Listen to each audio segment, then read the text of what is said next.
On to our penultimate talk. That's my second favorite word. And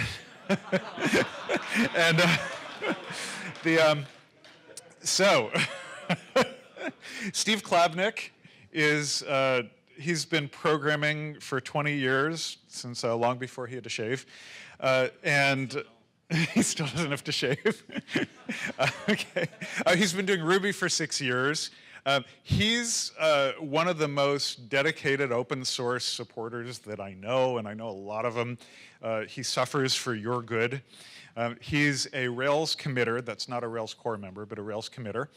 And today, I asked Steve to do a talk that would be a little different for you. So I don't know how much code he's going to show you, probably none. Zero code. But he's going to talk to you about some issues that I believe we all care about. So thank you, Steve.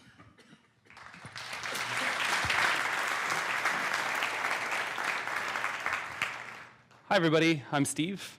I will let you know that my amazing ThinkPad X1 Carbon worked on this projector on the first try, so Linux is good.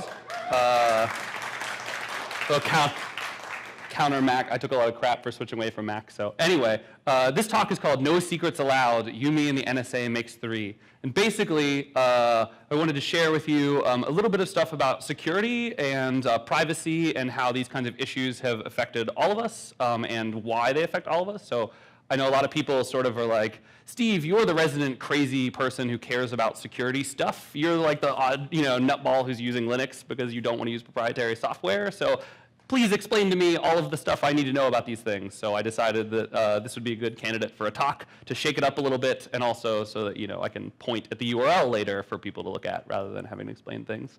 So okay, so let's talk about this stuff.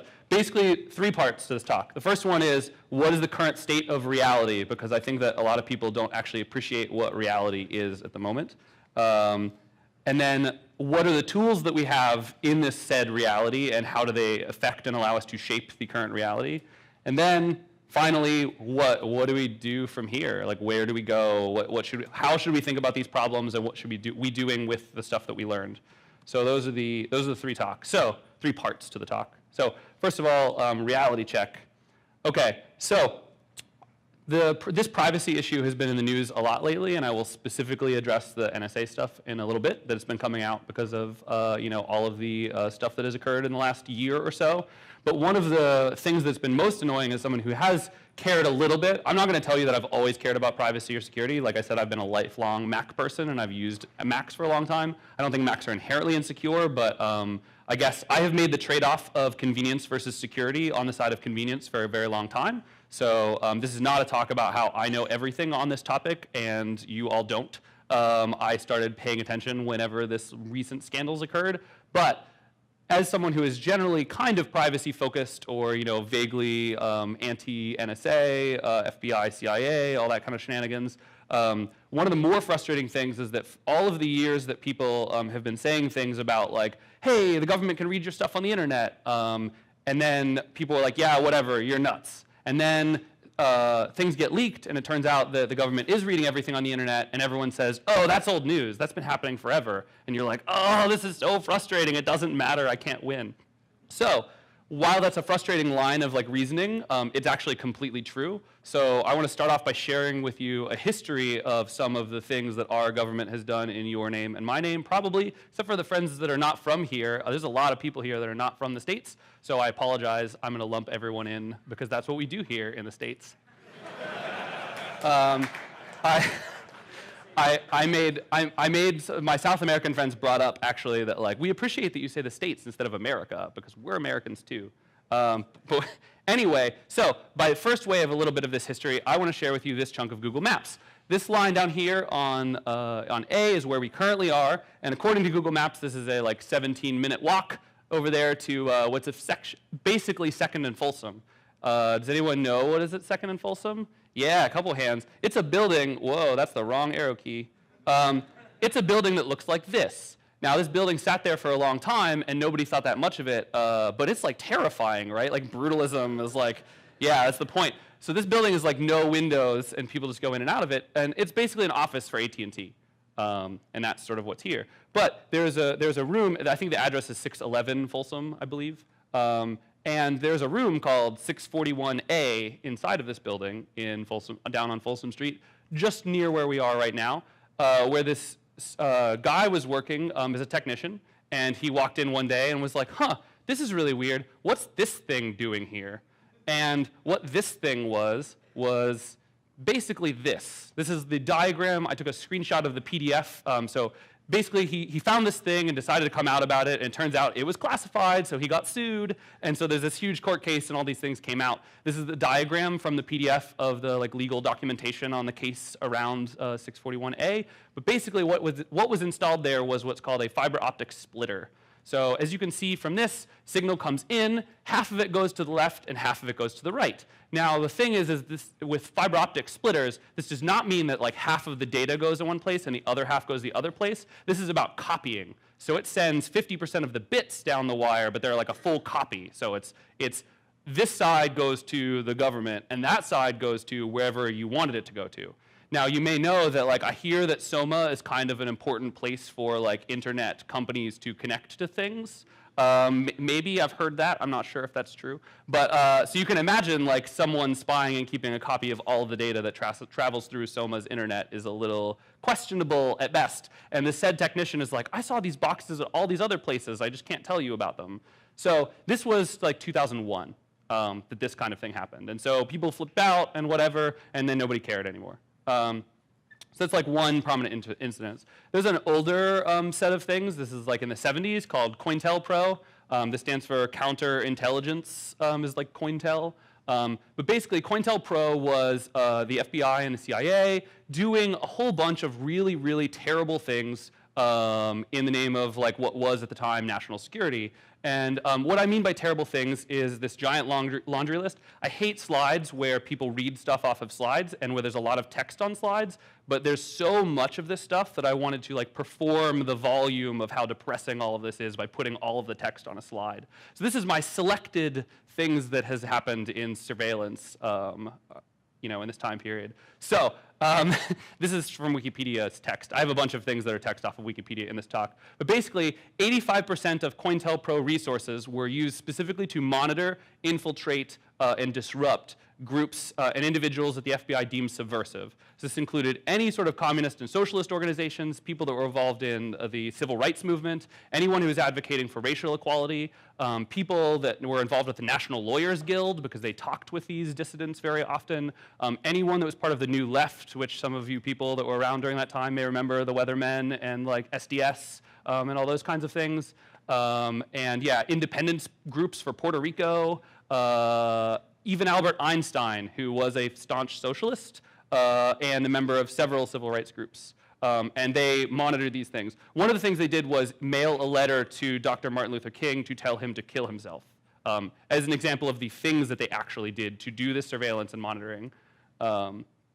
And so that came out because of things like FOIA laws. The other 15%, if you were wondering, was used on the KKK and white power groups. So 85% on the people fighting for equality and 15% on the Nazis and KKK. So woohoo. That's our government. Okay, so it's a list of historical figures and the lengths of some of their dossiers. Eleanor Roosevelt was the first lady at the time the NSA was formed, and she got a 3,000-page document for her involvement in the civil rights movement and her concerns about equality. Frank Sinatra had a 1,300-page document because he was traveling all the time and was kind of a sketchy character, sort of, I mean, I say that with love, right, Sinatra. Marilyn Monroe had one. John Lennon had 300 pages, and they actually tried to see if they could deport him. And then the Beatles had a separate dossier as well, not just him specifically, but the group in general. As I said, Martin Luther King Jr. Tried to get him to kill himself, et cetera, other things. And Barry Goldwater, for those of you that are a little older than I am, might remember the scandal involved with people spying on Goldwater. And then I learned this over lunch when I was talking to some people. I remembered another one that's famous is Dr. Seuss. We're talking about Ryan's sharing the Dr. Seuss thing with us, and he was investigated for possibly being a communist during this time period. So this has been, again, this is the 70s, so this is a small smattering of the things I decided to pick out to share with you on this topic. The Church Committee. So this was, again, I want to say 76. I think that might be slightly wrong. You put numbers in your slides. But so 250,000 first-class letters were opened and photographed by the CIA from 1953 to 1973. Just like in the mail, they had someone, at the U.S. Post Office cracking open your mail, taking photos of it, closing your mail back up, and sending it on. And you may or may not know that that's actually occurring. The first one is kind of ridiculous. Over 26,000 individuals were at one point cataloged on an FBI list of people to be rounded up in the event of a national emergency.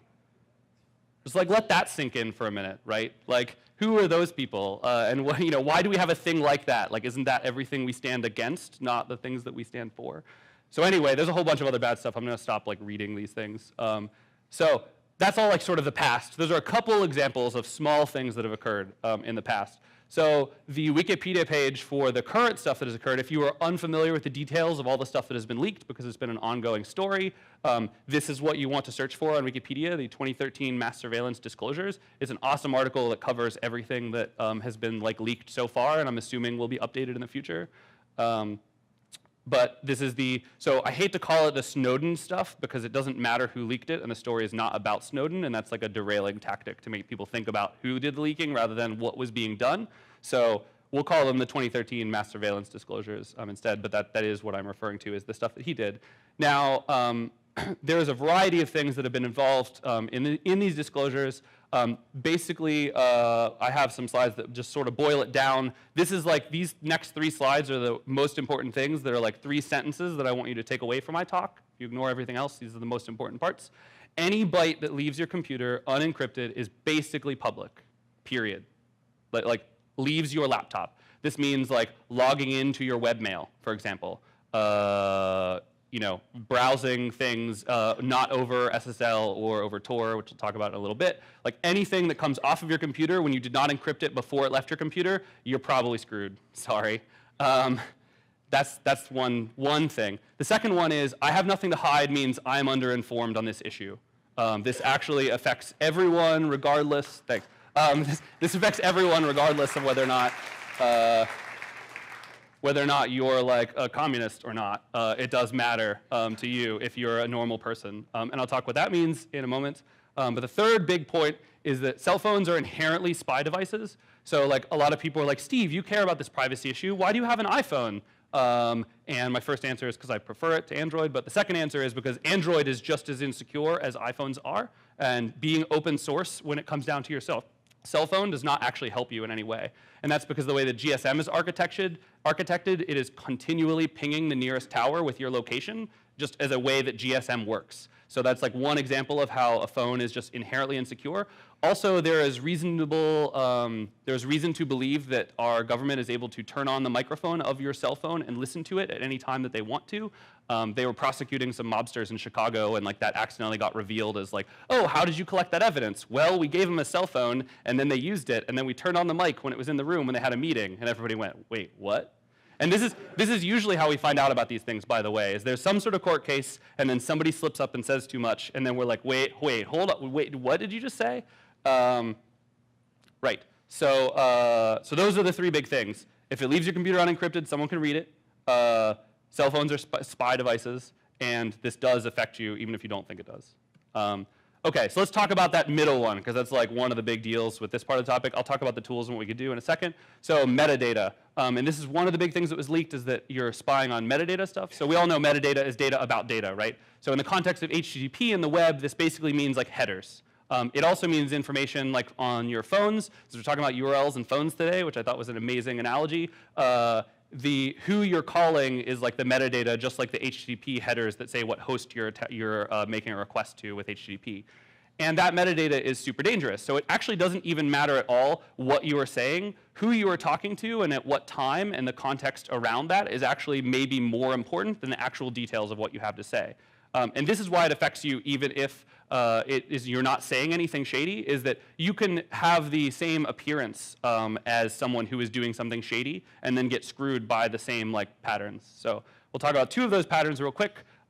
But briefly, the funny thing about the metadata issue and about all of these disclosures and the government programs we have that do these things is that our government is simultaneously arguing that these things are totally inoffensive and you should not worry about them, but they are absolutely incredibly vital to our counterterrorism efforts, and we would not be able to capture the bad guys without this info. and that's just like incongruent, right? Like, oh, it's not dangerous at all and we shouldn't care, or it's indispensable and really important that we read all this data, and like that doesn't make any sense. So there's a sort of a logical argument there that happens a lot too. Okay, so this is one example of how metadata can screw you over and how our government sucks. This is an example that got leaked when HB Gary came out and all that stuff around Barrett Brown, who is still in jail for reasons he can't talk about. This is America Today. This is a chart that was a program that was being run called Tartan. And Tartan basically did metadata analysis on who was talking to who. So this is not 100% true, but for the sake of like making it a little easier to understand, let's just say that this is who follows who on Twitter and where they're physically located. And so this is a vague map of the United States. You can kind of see the East Coast here on the left and the West Coast on the right, but it's the other way for you, right? Left, right, West Coast, East Coast. And that circle is drawn out on the fact that between those two coasts, there's actually a very small chain of people. So these are like people who talk to each other. And why would this chart be about people who talk to each other? This is an example of who is friends with who in Occupy. And that circle was because this report was commissioned by the FBI, and they wanted to know who do we disrupt the most in order to break up Occupy the quickest. And so they did an analysis on who was talking to who, no messages whatsoever, no idea about what they're talking about, just who is talking to who. Oh, if you screw that guy over, you're going to break the country in half. And so this is like reports of the kind of things that you can do with metadata. Here's an example of a story that metadata can tell that you don't need to know any of the details to come up with a story. So a young woman calls her gynecologist, then immediately calls her mother, then a man that she's talked to later than 11 p.m., the last 5 times she's talked to him, and a call to a family planning center that offers abortions. Now, she and the other actors in the story, this could be totally unrelated, right? But you instantly paint a mental picture in your brain of what's going on here. And this has nothing to do with the context of the messages, and this is how this can affect you. If you, once we decide that computers can make a determination about what you are doing, if the computer sees a pattern that you are doing, then you get screwed whether or not you were doing anything bad, right? And this is part of the problem with metadata stuff. So anyway, that's enough of that. So this is like the problem and why it affects all of us, is that like, you can appear to be someone you are not. The other great story about this was a man got really upset and made a public stink over Target, sending his teenage girl pregnancy ads, like for pregnancy stuff. And so he made this huge stink, and there was this news story about how could you be encouraging teenage girls to have sex? She shouldn't be seeing ads for things that are involved with this. And then like a week later, he had to apologize because it turns out she was actually pregnant and did not tell him.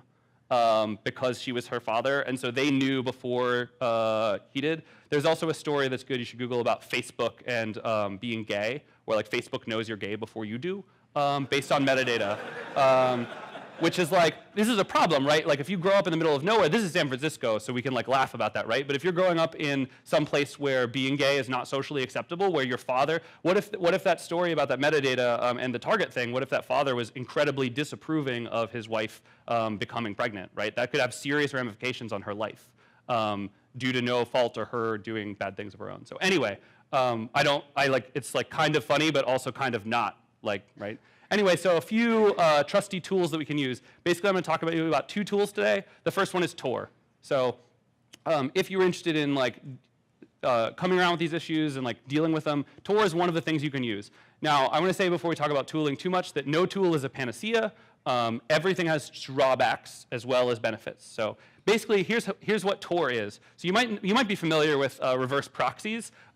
Maybe you don't want to expose your Windows for Workgroups 3.11 machine to the broader internet. So what you do is you put a Windows 98 SE machine that's running a proxy, and then you connect it to your modem, and you connect the computer to the proxy, right? So now people don't know what's happening behind this, proxy. It's sort of blocking there's an internal and an external part, right? The internet only knows about the external part, not the internal part. So this is not actually good enough for security, right? This is like often used for caching and things like that, but they can still track, like, this is pretty obvious who is talking to who, and it's not super great.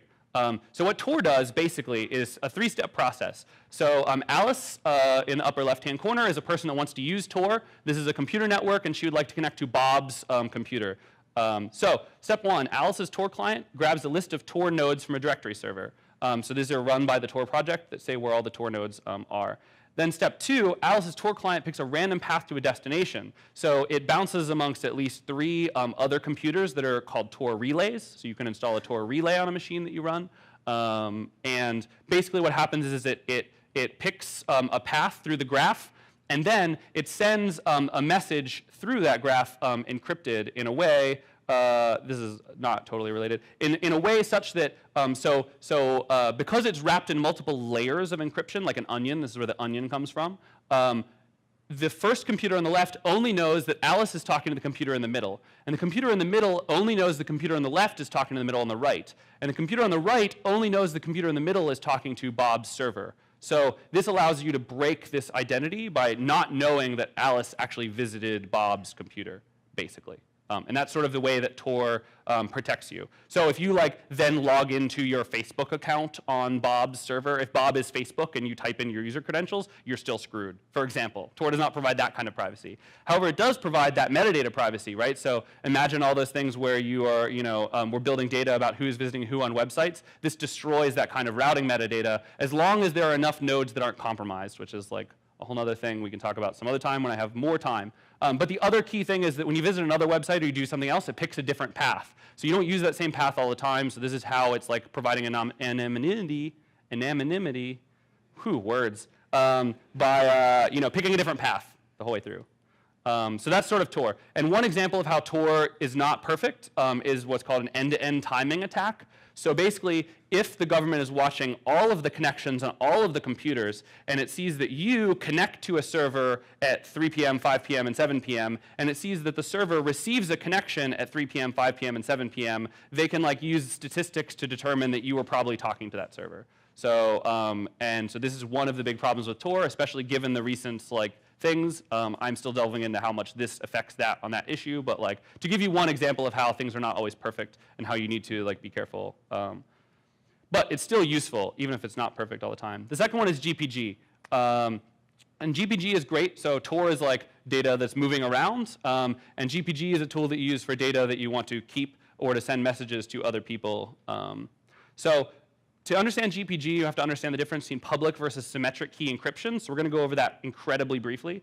Can you say what GPG stands for? Yeah, so GPG is the GNU project's implementation of the PGP program, which was previously proprietary. So PGP stands for Pretty Good Privacy, and GPG, I think, stands for GNU's Privacy Guard. Yes, thank you. So nerds and their acronyms. I do it too, but it's really ridiculous. So anyway, GPG uses both. It uses both public key and symmetric encryption. Symmetric encryption is what you think of when you have a password or you want to send a message to someone. So you have some sort of key. Alice tells Bob, and this is actually A and B and parties connect. This is one of the things people in this field say. So Alice wants to talk to Bob. If they're using symmetric encryption, Alice and Bob share a password between each other, and then Bob encrypts the message he wants to send to Alice with that shared password. It's now encrypted. It goes over the internet. No one can read it. When it gets on Alice's computer, she uses the password, and it encrypts. So this is the naive way and the way that a lot of things, well, not naive, I shouldn't say that, because everything in engineering is about trade-offs, right? So the problem with this, funny enough, is that it's not web scale. If you need to share a password to communicate a message, but I want to communicate a secret message to all of you, either everyone needs to know the same password, or we need to split off separate ones, right? And then if I want to talk to one half of the room and then the other half of the room, we now need, there's the one password for everyone, and then there's the one for the shared group, and this just doesn't work. But it's great for things locally. So for example, GPG stores your public key encryption credentials on your local machine using symmetric encryption because you are the only person that uses it. So symmetric encryption is useful when you want to keep a secret between you and your computer, but not when you start getting other people involved. That's where public key encryption is super fantastic. So what ends up happening is you have 2 keys. One is public and one is private. Basically, the private key is one that you keep private, and the public one is one that you publish everywhere. So if you go to my website, for example, you can click on a link that says contact, and you will see a thing you can import that is my public key. So what happens is due to some math that I can't cover because I do not have enough time, basically, if you want to send a message to me, Alice wants to send a message to Bob. So what Alice does is she takes Bob's public key and encrypts the information with Bob's public key. Now the only person who's able to decrypt it is Bob, because his secret key is what unlocks the code that the public key put on it, basically. And so you need this in order to forward it to someone else. So this is sort of what this ridiculous diagram is describing, that you send it with their public key and they encrypt it with their private key. And what's cool about this is you can also sign messages to verify that it's true. So if you encrypt a message with your private key and then shove it in the message that you then encrypt with their public key and then send it to them, they use their private key to unencrypt that information, and then they get another encrypted message which they use your public key to decrypt, and then you can verify that it was in fact sent by both of those people. Which is sort of complicated. I'm sorry, I only have a couple more minutes. We could talk about it later if you care a lot. The problem with this, though, is the web of trust. So you need to verify that the person who has those keys is the actual person who you were trying to talk to, right? So anyone can go right now and generate a new PGP key and then post it on the web and say it's for the email address steve@steveklabnik.com, and then that's not actually me. So it's really important that we know who it is. And so the problem is that also doesn't scale, right? So eventually what ends up happening is you say, like, okay, this person, this is targeted at infiltrating networks, but we're going to ignore that for now because I talked too long. But essentially, you know, if the person on the left wants to talk to the person on the right and they haven't met, but if they have mutual friends, their mutual friends can vouch for them, right? So this is like a trust web that, like, oh, I know that this person has met that person and they can verify this is the right key. And there's a mechanism called key signing that allows you to verify that these are all the same things. And so people have key signing parties, or sometimes people do, or some of the crypto parties, where you all get together and you like verify that you are all the people that you have and you sign each other's keys, and that helps build this web of trust. So I've been meaning to start talking to Ruby conferences to put these on at Ruby conferences, because some people do care, and all three of us can go off in the corner and do that while the rest of you don't. But the hard part about this is basically like you need the other person to also be using it. So that's part of the problem too. I send a lot of emails that are only signed and not encrypted because the rest of you don't use PGP, but if you did, we could talk in private, and I could speak my mind, unlike what I'm doing now. But I wouldn't because of security culture. So one of the other things that you should look into if you care about this topic is this is what activists call the same thing that we do with like crypto and computer land. So this is like the human problem. And people who have been trying to communicate securely without computers have sort of tackled this for a long time. And so we could learn a lot from the ways doing computer privacy stuff. We can learn a lot from people who have been under intense government scrutiny and have managed to keep things private anyway. And there's whole things involving that.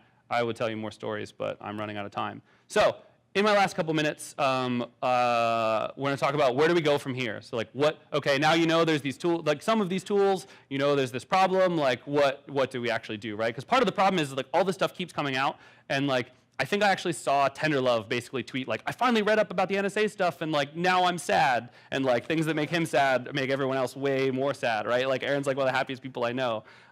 So there is stuff we can do though, with varying degrees of success. One of them is that you should, if you care about this topic, you can take some time to learn some basic concepts, and those will serve you well. So for example, you do not need to understand how factoring large prime numbers to break like, see, I forget already. You don't need to understand that math in order to understand the basic idea of public key encryption and use it as an applied user. It's not, the details are important, but you can delegate those details to someone you trust. And there's been lots of good examples of how to get started with things and like whatever. But basic concepts are all you need. You don't need to get into the details of the math to be effective at this. Start using some tools even if you don't know what you're doing. So this is like a weird thing to suggest. But basically, if you're just an average person, it does not matter if your security is perfect, because the idea of perfect security is not really even a thing. So at worst, you are making it only a little bit better for yourself instead of a lot better for yourself, right? So like if you started also sending encrypted emails to me, but they were with a really weak cipher, at least they're not part of the ones that like you don't need to make anyone even go through the process of unencrypting, right? And you also help other people who are using this kind of stuff and making them less weird. So hopefully I don't get laughs when I talk about wanting to sign you know, people's keys. But part of the other reason to use these tools is because they're terrible. So the UI and the UX is really, really, really bad on a lot of this stuff. It's great if you know what you're doing, right? So as a small, tiny example, if I wanted to make a new GPG key, what I would actually do, I'm gonna, okay, so you do GPG-gen-key, and then it walks you through this like process of like, would you like RSA and RSA, enigmal, or DSA and enigmal, or DSA signing only, or RSA signing only? And you're like, defaults, sure. And then keys should be 1024 to 496 bits long, and you're like, I don't know, it says 2048, but there's a bigger number. Is bigger numbers good? And it turns out bigger numbers aren't always good. But in this case, it's 4096, and you should. So you're like, okay, 4096. And then it's like, how long should it expire? And you're like, God, why are you bugging me? I just want to send an email. And so you're like, okay, five years. And then it's like, it expires here, and you're like, correct. And then it's like, okay, type in your name, and you type in your name, and then type in your email address, and then you type in your email address, and then there's a comment, and you're like, I just want this to be over. And so then it's like, you need a passphrase, and you're like, now I have to pick a passphrase, and how's it different than a password, and what's going on? So you type like, LOL, and you hit enter. And now it's like, you need to generate some randomness. It's a good idea to perform some other action. Type on the keyboard, move the mouse, and you're like, what? So then you go, and if you don't do it fast enough, it says, not enough random bytes available. Please do some other things to give the OS a chance to collect more entropy. So then you're like, oh, fine, I'm going to load hacker. And then you start like trolling people.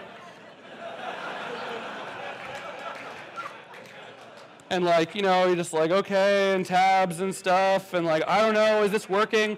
Eventually, after this process is over, it'll say you're done, and then here's your stuff. But like even then, the point is this is hard, and like I would not explain this to anybody who is not technical already. So we need a better UX, and there are better UXs than this, right? Like I use this because I'm a command line nerd, but like basically we need a lot of better UX for these tools. Tor is incredibly easy to use. There's a button up here that you can't see because it's off screen, but basically Tor distributes this thing called the Tor browser bundle that allows you to just click Start Tor, and then it will bring you up a Firefox window that's like, you are private inside this browser. So it is actually pretty reasonable to use Tor these days. But I am out of time, so I'm now going to stop this. But the last sentence thing is we need to start considering the security and privacy implications of the products that we build. So if we build these massive databases of collecting people's information, it's no surprise when the government then uses the legal system to take them from us. So we should think about the ways to make things not be weak to those kinds of stuff. So with that, I'm done ranting. Thank you very much.